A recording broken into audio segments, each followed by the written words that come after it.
Rising geopolitical instability in West Asia is impacting India's economy through oil prices, currency depreciation, and fiscal stress. Global tensions and India's economy. Geopolitical tensions, especially in energy-rich regions like West Asia, significantly influence India's macroeconomic stability. India imports over 85% of its crude oil, making it highly vulnerable to external shocks. Recent developments show how global conflicts can directly affect domestic indicators such as inflation, fiscal deficit, and exchange rates. Channels of transmission.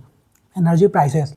Oil prices act as the primary transmission channel of global shocks. The Indian crude basket touched $156.29 per barrel recently. A $10 rise in crude prices can increase inflation and widen the current account deficit. Higher oil prices increases transport cost, production expenses, and overall inflation in the economy. Exchange rate pressures. The rupee depreciated to a record rupee 95 per dollar. The Reserve Bank of India has used foreign exchange reserves to control volatility.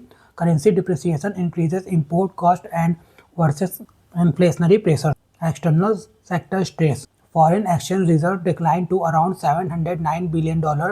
Foreign portfolio outflows have intensified due to global uncertainty. These weakens India's external stability and increases vulnerability to global shocks. Fiscal impact of oil price volatility. India's fiscal system is structurally exposed to oil price fluctuations. The country imports around 85 to 87% of its crude oil.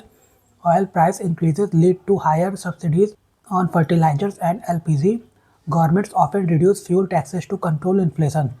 For example, earlier excise duty cuts led to significant revenue losses while subsidies expanded sharply. If oil prices remain high, government expenditure may rise substantially, while revenues may decline due to reduced consumption. Changing revenue structure. India's revenue system is increasingly dependent on transaction-based taxes. GST collections have been significantly reaching for 22.8 lakh crore. Revenue growth is driven more by economic activity than income growth. This makes fiscal stability vulnerable to shocks that reduce consumption and transactions. During crisis, lower consumption reduces GST collections, affecting government finances. Impact on households. Households are a key channel through which economic shocks are transmitted. Private consumption accounts for about 61.4% of GDP. Household liabilities have increased to over 41% of GDP. Rising debt levels make households more sensitive to inflation and income shocks. Higher energy prices increases household expenses, reduce disposable income, and weaken consumption demand. Additionally, disruption in LPG supply chains have led to higher costs and shortages. Industrial and investment trends. India's industrial growth shows a mixed pattern. Manufacturing growth remains strong, especially in capital-intensive sectors. Labor-intensive sectors remain weak. Private investment continues to lag despite increased government capital expenditure. Only a small proportion of announced projects are completed, indicating cautious investment behavior. Small businesses and informal sectors are more vulnerable to shocks, as seen in reduced demand and closures during recent disruptions. Macroeconomic contradiction.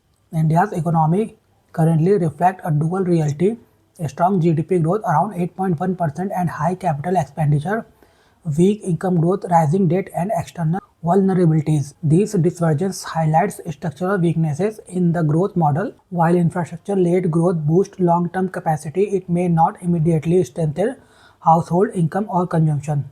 Way forward.